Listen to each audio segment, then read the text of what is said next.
So good afternoon and welcome to this session on Bagless Days. We are doing the implementation ideas. I know that many schools have already started this process of Bagless Days, and there are many schools who are still in the planning stage, and there are some schools who are taking it very seriously and planning to implement from the next year. So whatever stage you are, anyway, we know that it is going to become mandatory from 2025. So it is important to understand the nuances of what it is all about. So if you see in this thing, picture itself, this introductory poster, you will find that children have kept their bags aside and doing different things. Now, imagine when the students are coming without bags to a classroom, how difficult it is for the teacher to control the students and keep them occupied unless it is planned out. So planning for a bagless day is very important. Although they have said that only 10 days in a year, that is approximately, you can say, once a month, because some of the months are holidays. So once a month, you have to put this. And even planning an event of a bagless day, one full day without bags is a difficult task for the teacher. So this session is all about to clarify those things, then how to make it easier for you to interact with your students. So NCRT has first of all given guidelines for students of classes 6 to 8. So it has not been implemented at any stage. They think that 6 to 8 is a good time to introduce it because students are relatively free as compared to 9 to 12. And students of 6 to 8 are ready to experiment out with different things. The smaller kids may find it difficult to understand certain nuances, like if you are talking about electricity or plumbing or carpentry or clay modeling, dramatics, so on and so forth. The grasping power is good when they come to middle school. So this program is basically initiated for students of middle school. As of now, we don't know whether it is going to percolate to the other sections of the NEP in the coming years. But for a start, yes, it is for the middle school students 6 to 8. Right. So what is the NCRT guidelines? Let us go through that first. So as per the guidelines that is issued, it is very, very clearly mentioned as per the guidelines, every student, it is not optional course. It is not optional. It is compulsory. Every student will take a fun course, and they have not named it as a course where students are forced to do it, but at the same time, it is not optional.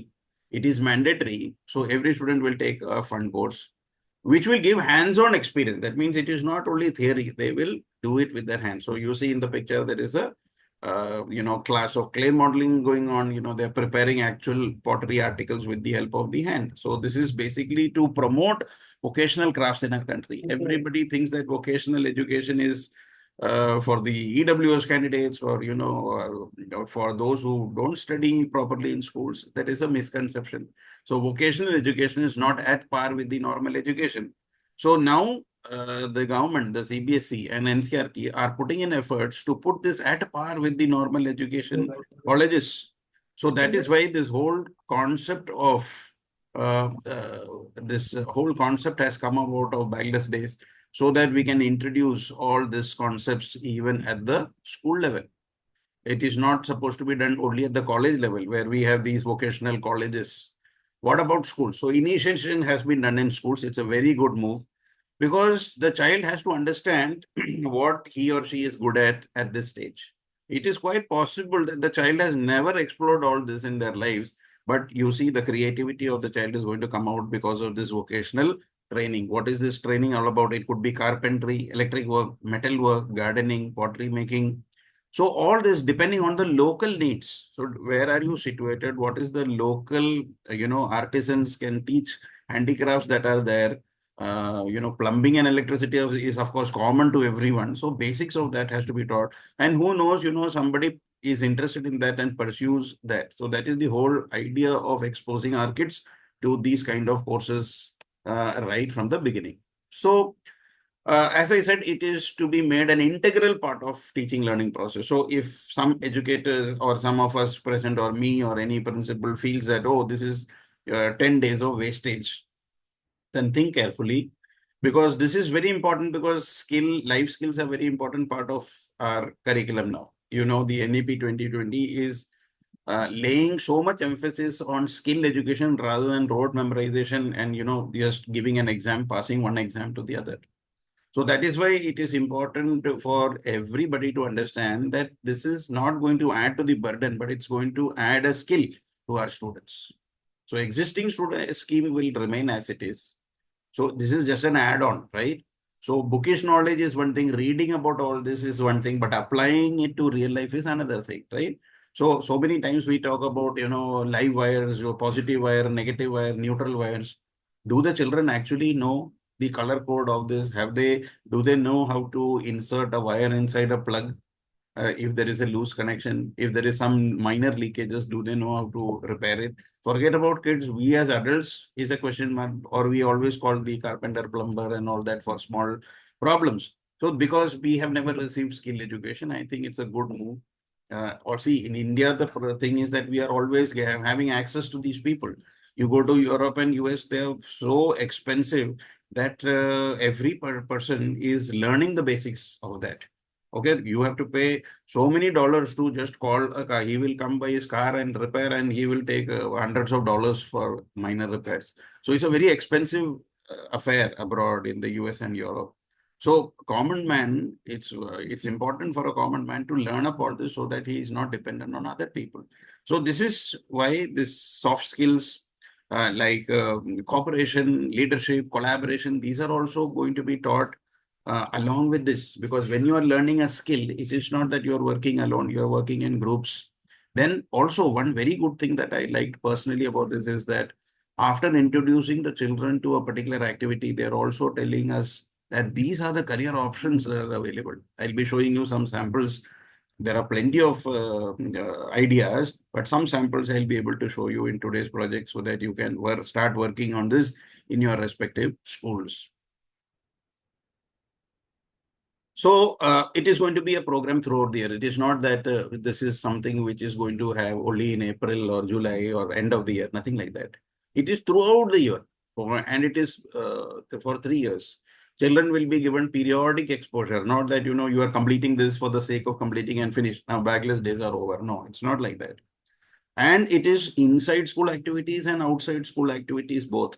It is not that everything is happening inside so you can organize visits outside the school as well, visit local artists, go to crafts melas, and you can take them to different institutions, factories where they are manufacturing, for example, milk, or take them to a popcorn factory. When they will actually understand how the manufacturing process is going on, the learning becomes better, right? Reading in the textbook is one thing, and actually going and visiting these places is another thing.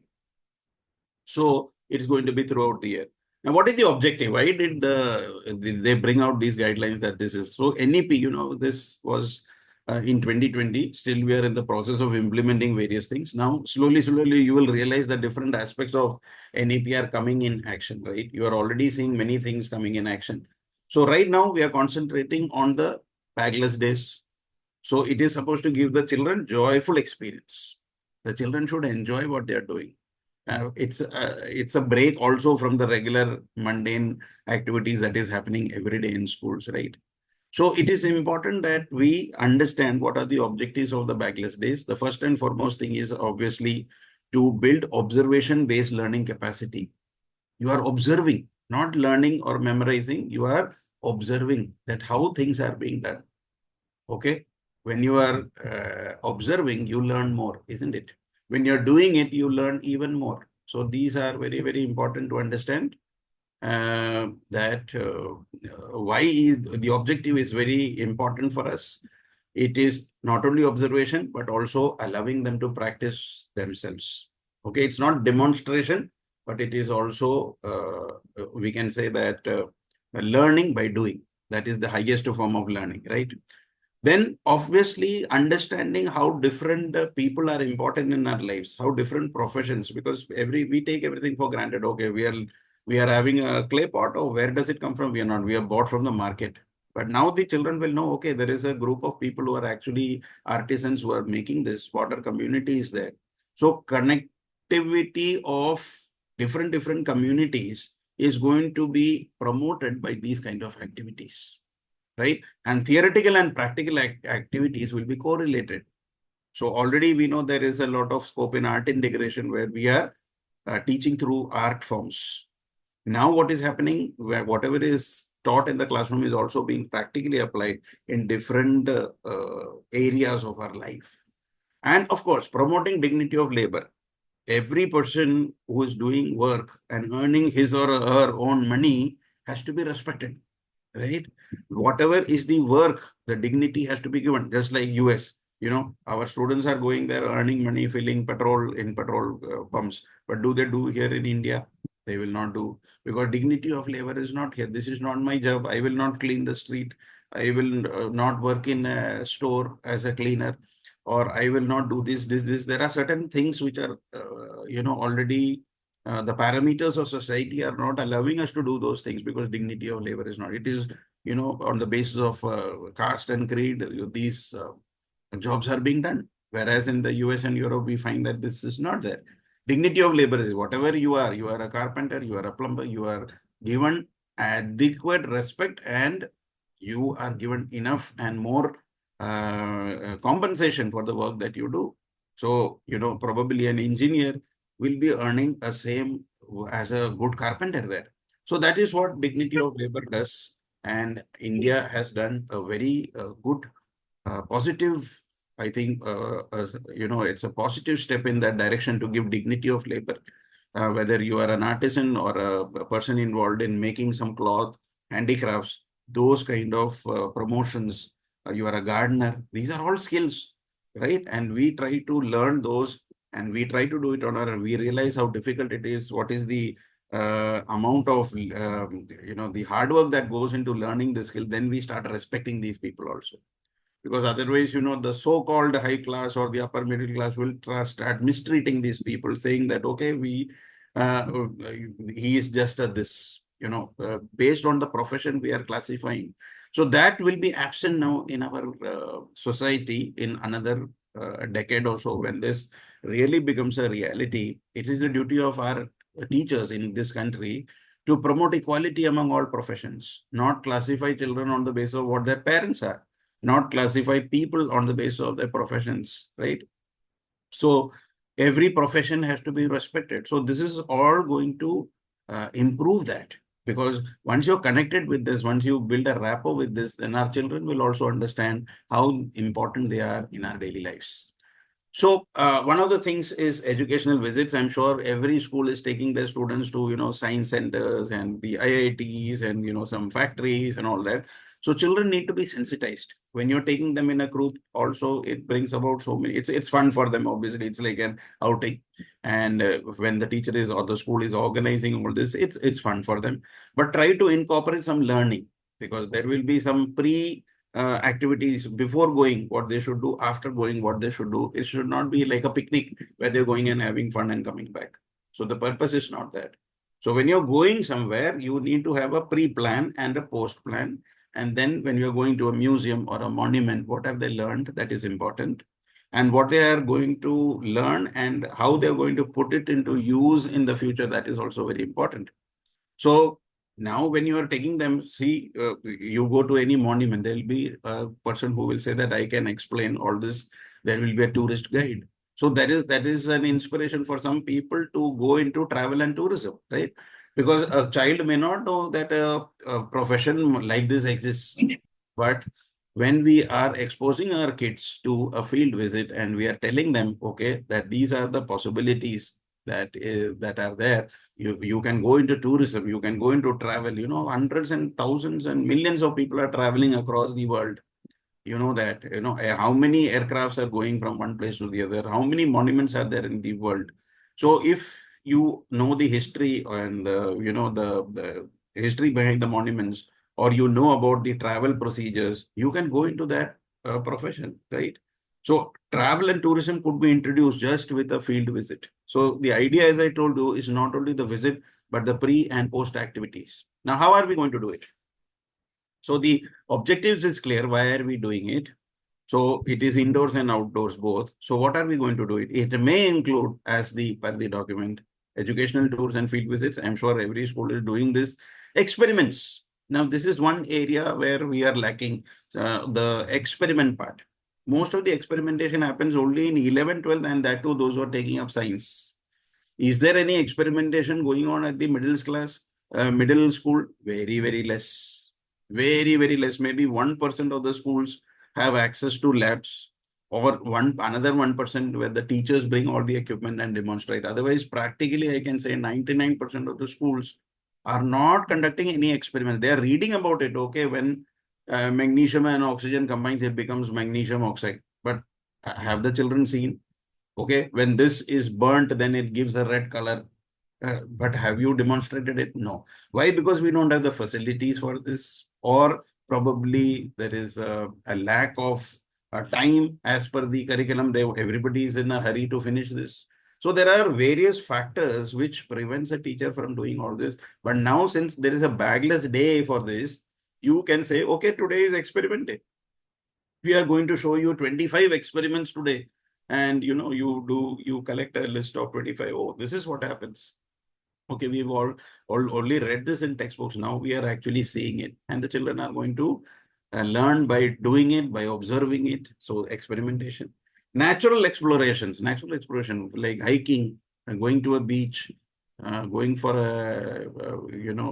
an expedition in a forest, a desert. These are all experiences to natural places which gives them much learning. Today we are in the four walls of a classroom. Earlier times, the learning used to take place in a secluded spot, in a forest probably, or on a mountain. The sage was giving lecture or the imparting knowledge to the students in secluded places. And why? Because there is no disturbance from anywhere, and nature is the best teacher. You learn always from nature. Nature always gives you so much information. We are so busy with our gadgets that we have no time to learn.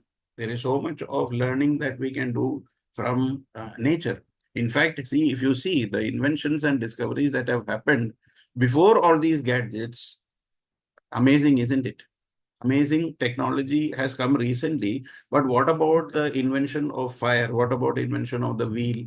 All this, came much before this technology. The dream of an aeroplane started so many years back, hundreds of years back, right? By the Wright brothers, when probably and there was no technology of calculation, or artificial intelligence, as we are seeing, is taking over so many things. At that time, man made use of his or her own intelligence to think about all this. Then surveys and case studies. Case studies, again, we are doing only as a part of the subject. Okay, this is a case study on mathematics. This is a case study from accounts. But are we actually giving them real life problems to solve? No. That happens probably in the colleges if you're doing MBA. Okay, this is Sham and this is Ram and this is what happened. Now he is giving this info, money to this person, and then he suffered a loss. You are giving a case, and then what happens? The question is that what will A say to B or Ram say to Sham, or how will he solve the problem? You are giving a case study only to management level or as part of academic questioning. But what about real life case studies or real life surveys? Are we taking a real life survey? No, we are depending on others for the survey. Yes. So these are things which we can initiate. Tell the children to, I remember when we were small, that we used to take so many surveys, and we used to get so many surveys, right? There used to be a guy come knocking on your door and saying that, okay, we are taking on a survey on the products that you use. Which toothpaste do you use? What shoe polish do you use? And what is your income? There used to be a survey, and this used to go to the companies, and they used to make use of this data in reforming their product, see who the competition is, and so on. So surveys are very important. We should make this survey taking very seriously, because that is very good for business, people who are interested in business. You are starting a business. Many people, entrepreneurs, are failing today because they don't take surveys. They think that it's a good idea, but when they launch it in the market, it flops. They fail. They are investing lakhs of rupees of money, but it becomes a failure. Why? Because they have not taken a survey. They are not understanding what the people require. They are thinking themselves that this is a good idea, but they have not taken a survey. Right? So you have to supply people what they require. If you are not supplying what they require, then nobody is going to buy that product. So it is a product or a service. Surveys are important. You have to satisfy the needs of the people, not needs of your ego or need what you feel is important, right? Interviews involving community and parents. Today, our students are having so much problem in community participation. They don't, if you see, they are within themselves. They hardly talk with elders. Whereas in our times, we used to talk to even elders, find out about their health, probably the good custom of touching the feet of the elders, taking their blessings.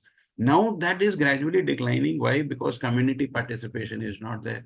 So we need to involve our community. We need to involve our past pupils. We need to involve our neighbors around the school and tell them to come and give lectures on different aspects, their experience of life, probably what they do, what professional work are they doing. Because see, if you call a career counselor, they will tell you 10 options, 20 options, students are getting confused. But if you call a person, a neighbor or a past pupil who's actually doing something, and then he or she will be able to tell the students what that person is doing over the past 10, 20 years. What are the pros of this and these are the cons? They will give a realistic idea. Probably, internships. How many of us are aware of internships for students? In India, the culture is that, parents say, beta, pehle padhai kar lo, then you start working. That is a very common problem which we find. And ultimately, they are not studying nor are they working. Whereas in Europe and US, what we find is that the moment they are in 15, 16 years old, they start looking for internships. In fact, the internships are carrying a huge weightage in foreign universities.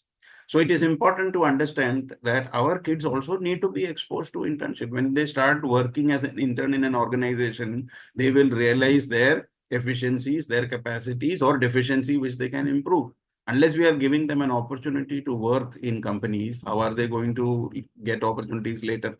By the time they start looking for a job, it's already too late. You are doing your graduation, post graduation, then you do all those funny courses, and then ultimately you don't get a job because you have no exposure to what's happening in the world. So it is important to expose our kids to internships. Do we know that there is a site called Internshala? Please explore this. Internshala, very nice, where our youngsters can apply and get internships. Probably they're not paying, but experience is what matters. During the summer vacation, go there, work for 5 days, 10 days in an organization. Some most are paying stipends also. But even if you're not getting a stipend, it is important that our youngsters are exposed to working conditions, right? Or if you have a past, will tell them to have a small internship program for the students of your school, or some parents who have big companies, they can get exposure in their companies. So all this is very important in community participation, and these 10 bagless days are going to give you adequate time. Otherwise, there is objection from the school. Oh, today is a working day. They will miss 7 periods if they go for internships. But what they don't realize is that one day of teaching in the class is nothing compared to the one day of learning that is going to happen at an internship. That in one day of internship is probably equal to 10 days in the classroom or even more. That is what I feel, right? And I'm sure that most of the educators who are attending today's session will also feel that actual working conditions are very important rather than just theoretically talking about stuff. So as I said, encourage children to ask questions. Many teachers whom I have interacted, I have always felt that they are very strict disciplinarians, and therefore, children are not opening their mouth in their class. They are very silent. Silence in the classroom is not an indication that you are a very good teacher. It is one of the indicators, yes, but not always when the child is afraid to ask questions. A good classroom is having a good classroom should have dialogues. A good classroom should have dialogues. It is not a monologue. You are not a sage on a stage giving lectures, because what you are telling the children, half of the children already know, because they have access to tuitions, they have access to resource material on the internet. Now there is ChatGPT and Google Gemini and so many other areas from which they can give so many information. YouTube videos they are learning. So all what you say, you don't think that you are the only source. That time is over. The education system has evolved from being teacher centric to learner centric now. So it is important that our learners are very important. We give them a lot of chance to create, discuss, and for critical thinking, this word. And that the whole education is now having a holistic approach. So it is important to give opportunities for our children to talk, to discuss, to debate. Okay, it is not necessary that whatever we say, they have to agree to it. Encourage the child also to give their opinions. They may be wrong, they may be right, but encourage a debate, right?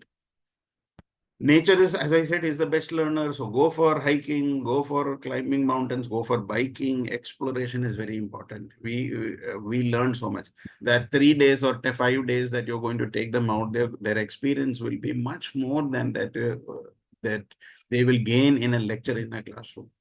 So they are going to also, when they are exploring all this, they will also get ideas. Okay, these are the things, they will get skills. Climbing a tree is a skill. How many of us know how to climb a mountain or climb a tree?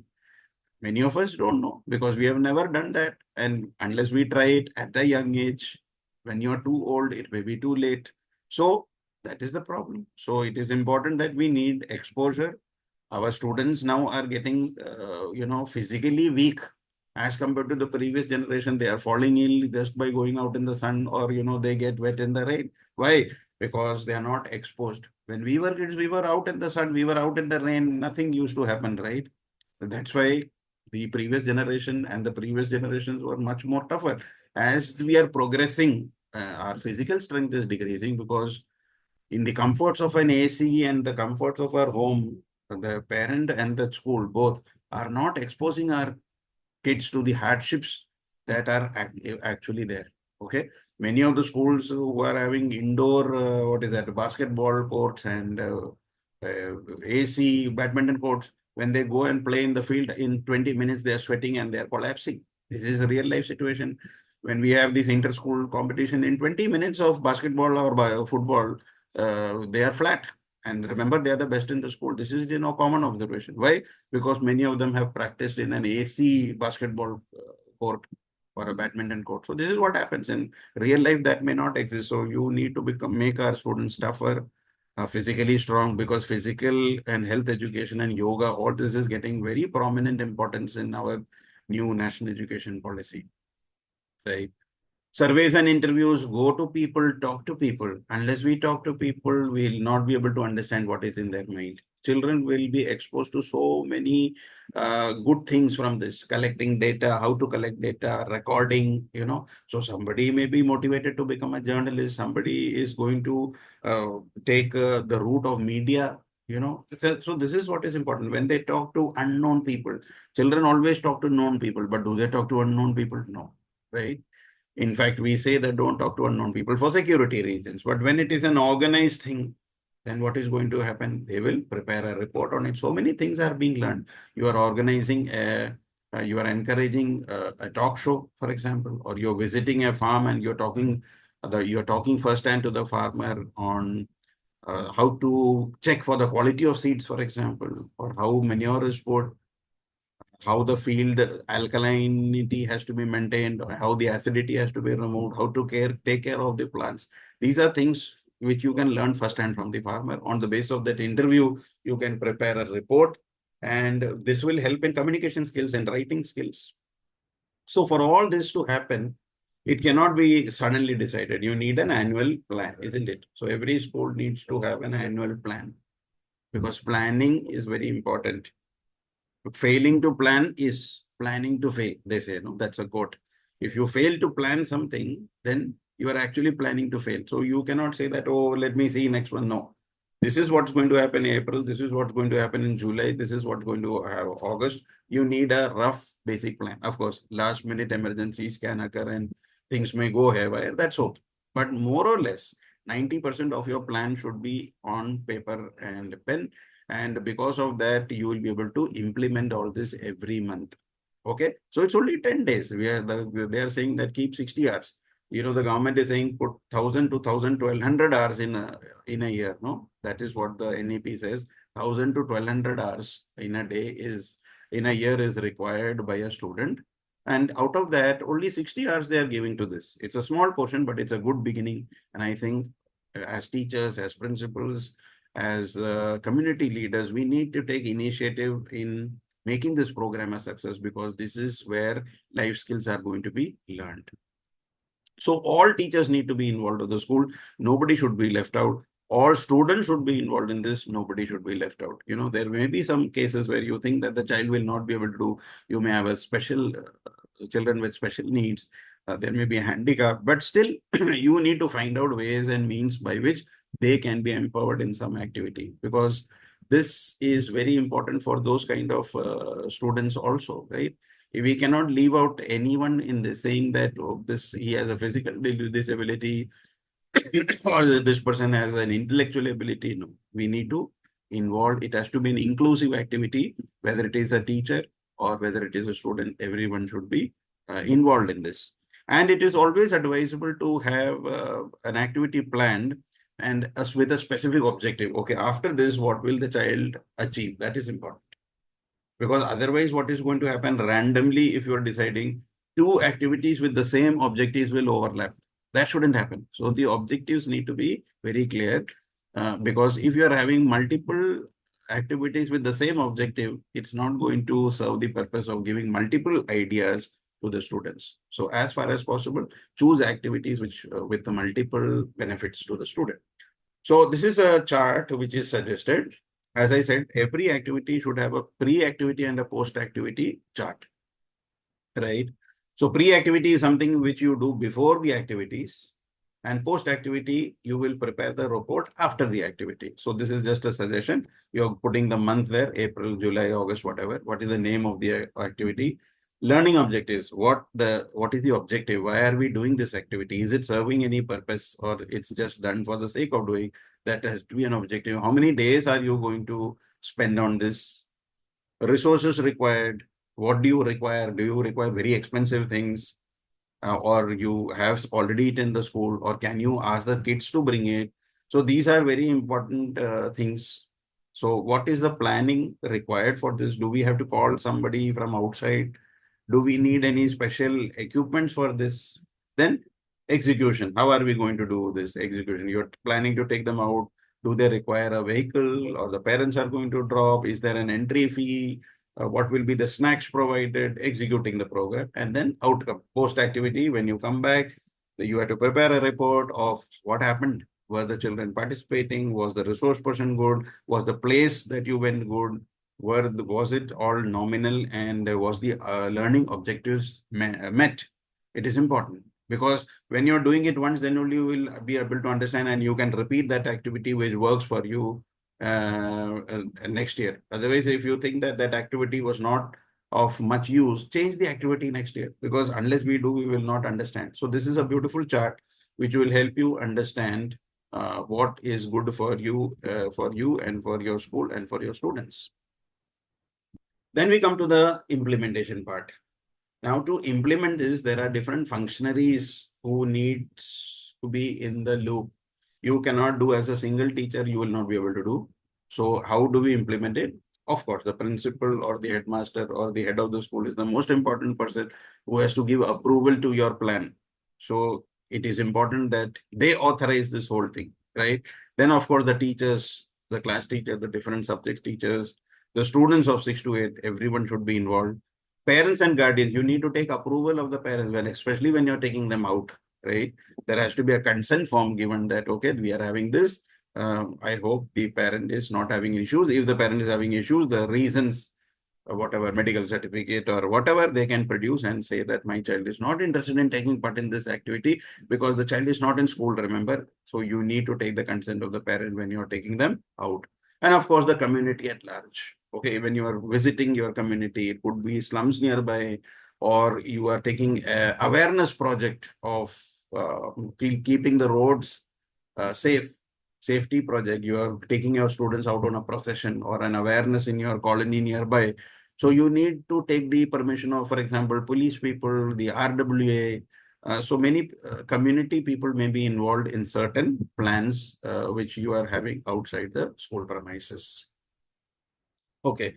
Then how much time do we need to allot? So as I said, we need to spend 10 days in a year. So assuming that, and it's not that you are saying, okay, first 4 periods, bagless days, next, now fifth period onward, we'll start studying. No, bagless day means full day, nothing should happen. Only concentrate on this activity. So the NCRT says we have to put 6 hours daily. And assuming that you are spending 1000 or 1200 hours in a school academic year. Out of that, minimum 10 days. So maximum what is they are saying minimum. Okay. So 10 is mandatory. More than that, if your school wants, you're most welcome. 12 or 15, very good. I would say if you are having the time and the resources, why not go for 12 or 15? But at least 10. That means once in a month, at least one you do, or 60 hours of school time should be allocated. So if you are assuming that you are doing 6 hours per day and you are doing it for 10 days, that makes it 60 hours. Okay. So you can plan this whole thing 5 days each or 6 days each. As I said, minimum is 10.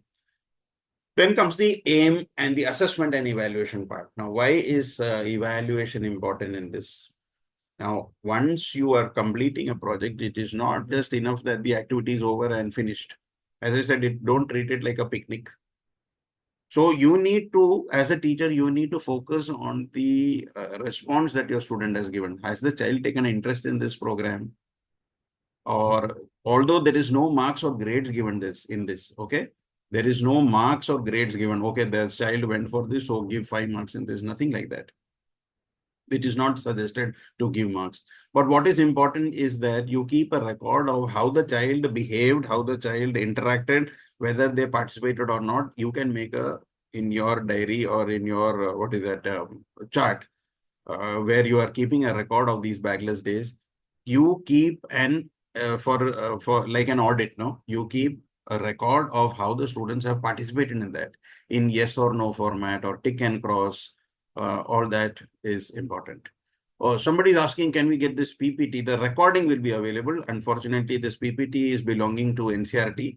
So as a trainer, I am allowed to use this, but we have no option of sharing it with other people.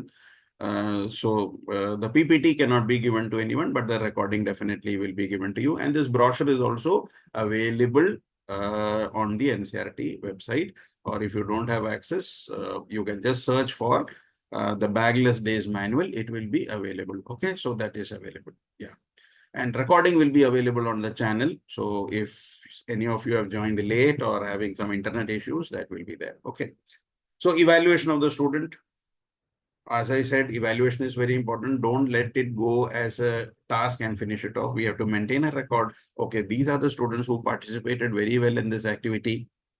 These are the activities in which the student did not participate. They showed no interest. So what is going to happen? We are going to identify students who are having attitude in certain things, which we cannot do in a classroom. Okay. When you take them outside, probably it's a different story. Their aptitude may come in different activities like sports, or they are hiking, or they are doing some activity, they are listening to some interesting resource persons, that is, or experimentation. So it is important that we keep a record of this. So the Directorate of School Education has given certain activities for us to explore, but it is not mandatory for you to do only this. These are only suggestive. And what are the suggestions given? Visit to national monuments or museums. Okay. Handicraft, you can go to a handicraft center and show them how it is done. Best out of waste. There is a park, you are aware, in Delhi, right, where they have created the from waste products, they have made the wonders of the world, right? You must have visited that place. Educational games and sports, not only playing, but teaching them about that. Okay, there is a lot of learning in sports. Gamification of learning is a very important aspect of teaching, right?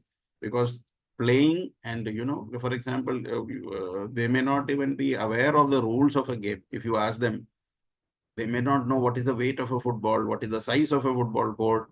There are so many things which can be learned through sports. Measurements, estimation, all this is very important. Like there are many throw events like discus and javelin and all that, which requires a lot of physics, like projectile motion. At what angle should you do that? What speed should you run? These are all mathematics and physics involved, which can be taught to the students even through activities like this. Then hygiene and cleanliness, very, very important, especially in rural areas. We find that people neglect hygiene, and sometimes also due to not getting access to clean water, or poverty levels, hygienic conditions are very pathetic. So as a school, as a community, we need to reach out to these people and extend a helping hand. to people who do not have access to hygiene and clean water and or other things which they require. That is why the government is also saying make clusters schools in your neighborhood. So there may be a very affluent school, there may be a very poor school, and they can be clubbed together. And why not help out the schools in providing them resources as per their needs. So they may be having a large ground, so you can take their ground, but give them something which you can share with those people.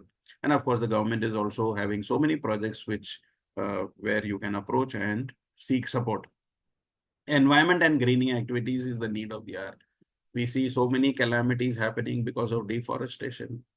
Recently, you must have heard about the sad story in Wayanad in Kerala, where there is a massive landslide and hundreds of people have lost their lives. Very, very unfortunate. Now we are hearing in Kedarnath and different areas, everywhere landslides, because man has misused the system to such an extent that nature is taking revenge. Very, very unfortunate. For tourism, we are taking out trees, we are cutting down the mountains, we are making roads, tunnels, highways, God knows what. When will we stop?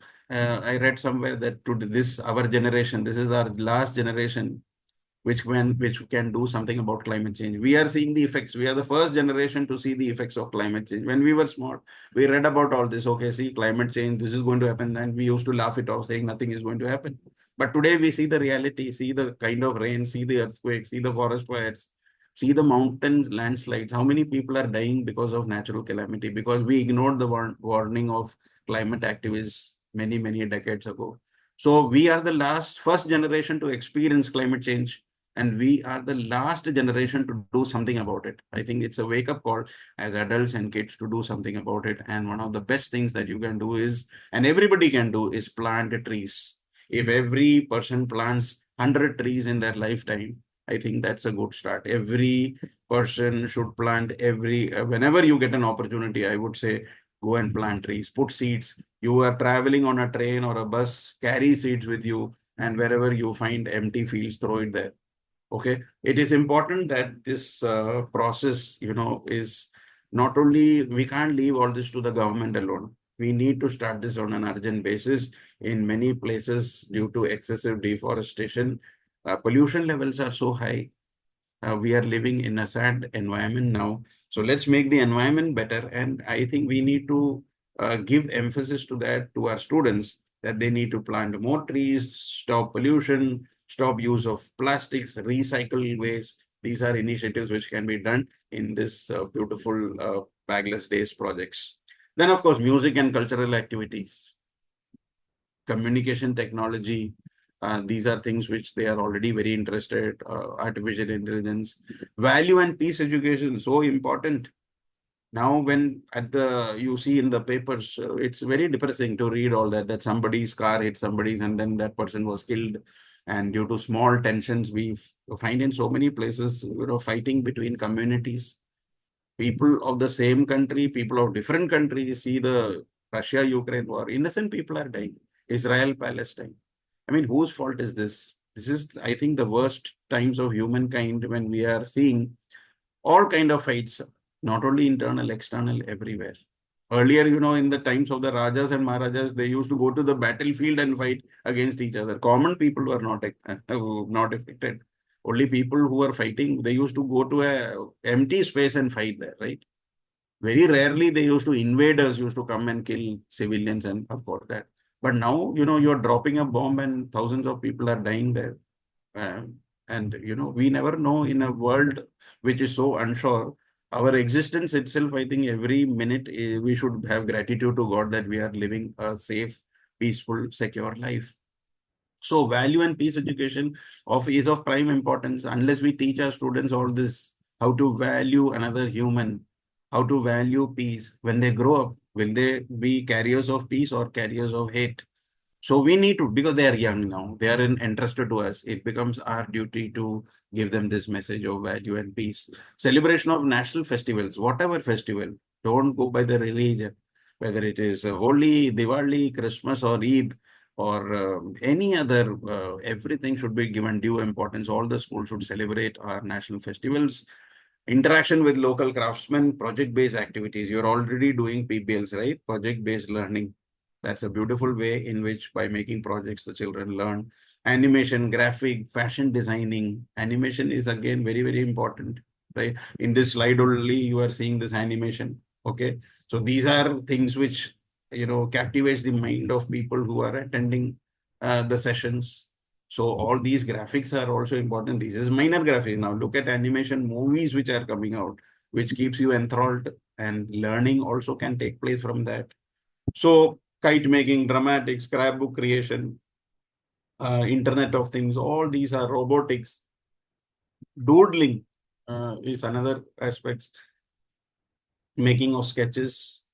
So all this, the children can be exposed so that every year when they do, let's say class 6, 10 activities they're doing, 7 they're doing 10, 8. So a class 6 student is going by the end of class 8 doing a minimum of 30 activities, which, and the child is going to go enriched, and the child is going to explore. Not all, but even if 20% or 30% of the students are doing that, they will go enriched. Now, I have just taken 2 activities. There are plenty of activities. I have just taken 2 activities because you can develop on these modules. So let's say we are doing an outdoor activity. We are visiting, taking our kids to a field trip of bird watching. To, there are many bird sanctuaries nearby. You can take them to the nearest bird sanctuary. So time duration is approximately 4 hours, 6 hours, depending on how far you are there. So this is how we will make our report. Okay. Skills to be developed. What are the skills? This is the learning objectives: observation skill, reasoning and thinking skills, developing self in harmony with nature, communication skills, interpersonal skills. So you can decide that when you go to this, what are the learning objectives, and that we are recording in our files, right? What is the learning outcome? Okay, we are teaching our kids about migration, that when do my birds migrate. We are explaining the natural habitat of different birds, how they procreate, what is their how do they, what type of food do they eat. We are discussing about preservation of bird sanctuaries. Why is it important to preserve birds? What role do they play in the harmony? That is important. So that is the learning outcomes. Then you have the materials needed. What are you going to take? Take a binocular so that you can see birds which are sitting far away from you. Comfortable footwear. If it is hot, take a hat. You can take some CDs, you can play it, which is going to create the mood in the bus or wherever you're sitting there. Notebook to record all the observations. Instruction to teachers, make the students interact, ask questions. Okay, not just, going there and having fun and coming back. Creating interest among the children for observation. Guide the children to get involved. If somebody is just sitting there and doing nothing, then encourage the child to participate. So these are instructions for teachers given. Materials needed is given.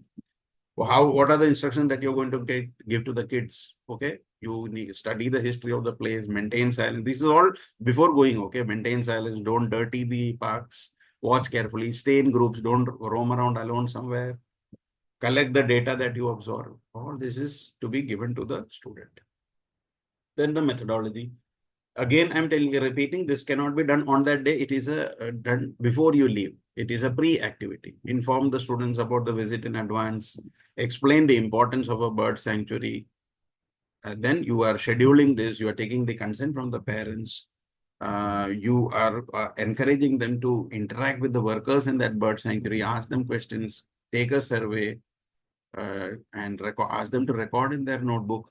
So now, then what is going to happen? They are doing all this beforehand. They are prepared. Okay, I am going to a bird sanctuary. I need a binocular. Maybe I need a camera. I have a notebook to record. I'm going to interact with the workers. Then that purpose of this visit will be very meaningful. They will record it. And then after coming back, what are they going to do? The assessment. Did you manage this whole thing in the stipulated time? Was there teamwork, or some people were not following orders? Was there discipline? All this is going to be assessed after that. And then of course the career opportunities. I expose the students. Okay, you went to a bird sanctuary today. Find out more about ornithology. Find out, there is there is something called ornithologist, right? And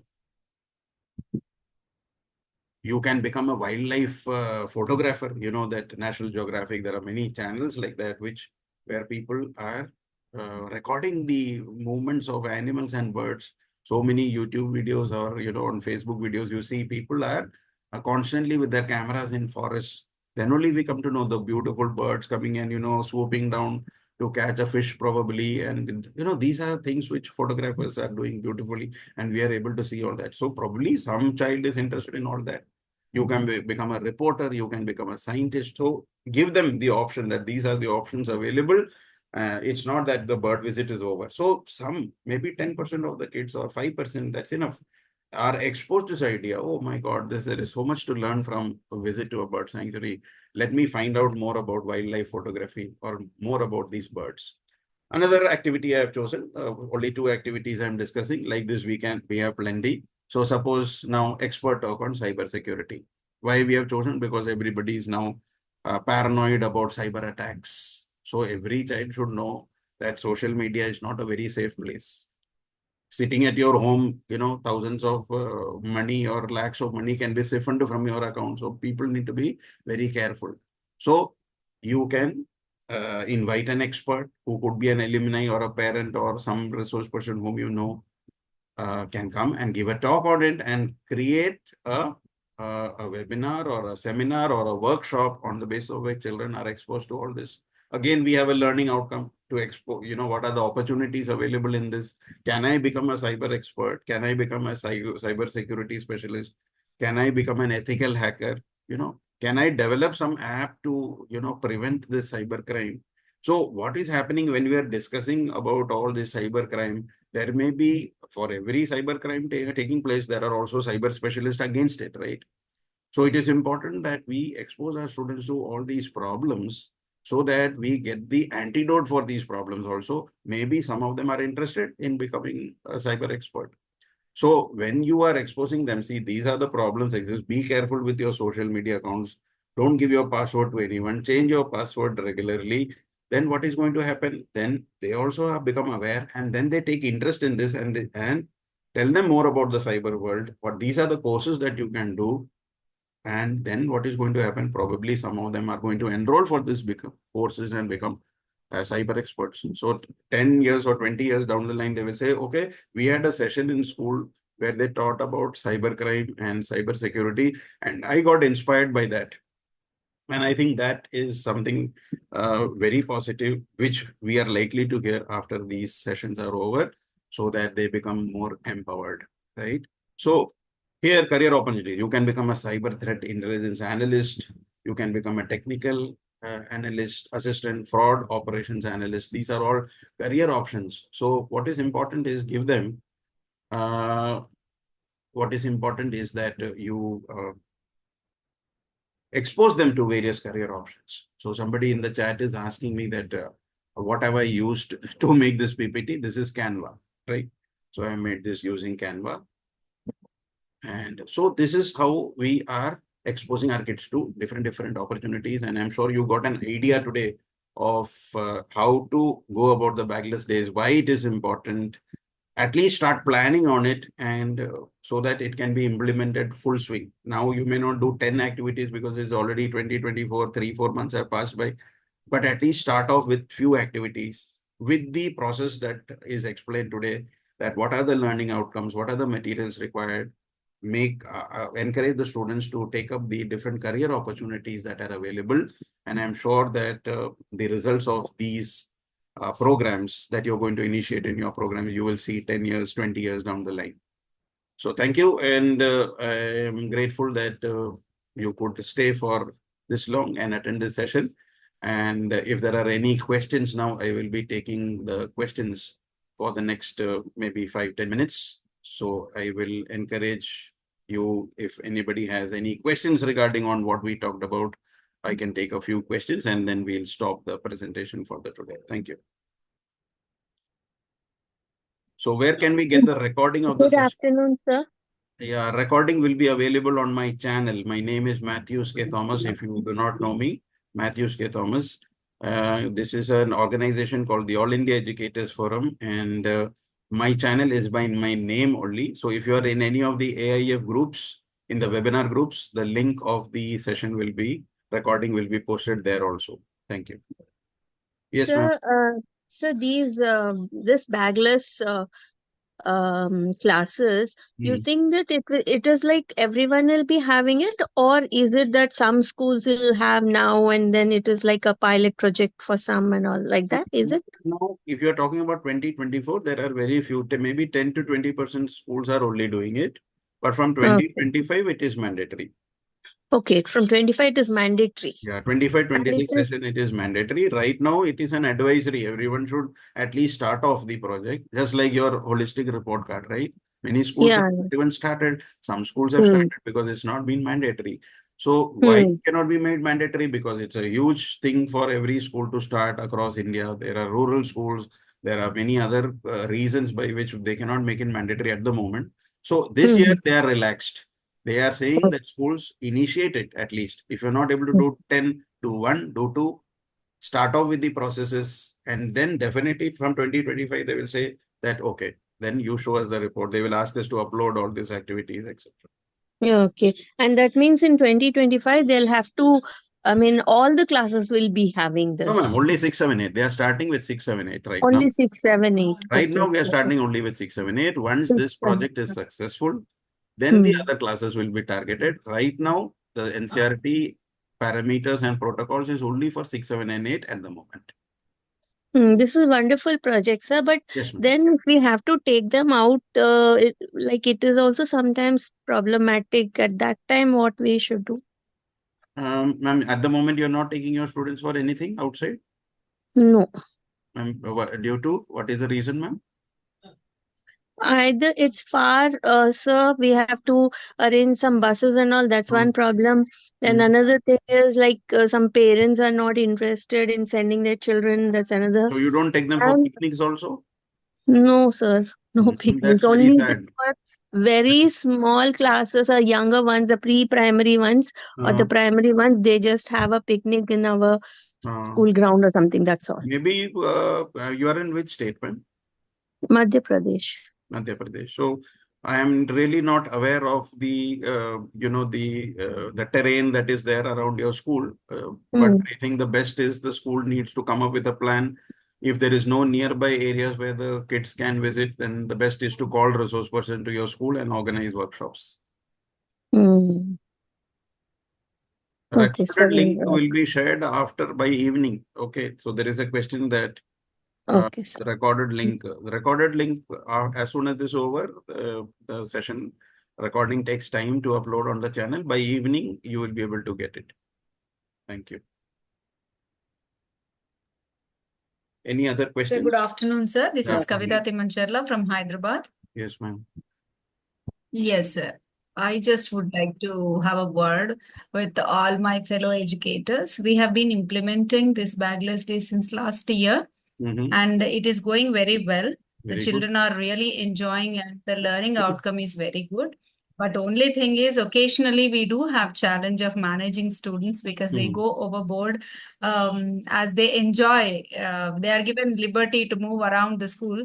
So discipline is the one which we need to focus on. Yeah. Otherwise, definitely they are enjoying. It's going great. So Yes. I would suggest everybody to try implementing instead of being apprehensive. Let's take a call and go ahead with. Yes. Yes. Absolutely. Yo, I work at Indus Valley International School, Hyderabad. Yeah, Okay. thank you, sir. Thank Thank you you. for the wonderful Thank you for session. sharing. Definitely, I'm going to implement some more activities there Yes. as a So for HM. discipline, actually, Right. what needs to be done is that that is why they're saying that only class teachers or all the subject teachers should be involved. So if you're taking 40 students, one teacher cannot manage. So there has to be a subject teacher, two teachers Exactly. probably. And depending on the school, you see, because there may be discipline issues in some school. If you feel that there is a discipline issue in school, you will have to increase the number of people. And these are 6, 7, 8 students. So it's not, very old students. So discipline should not be a major issue as compared to the high school students. Middle school students are a little more easier to control.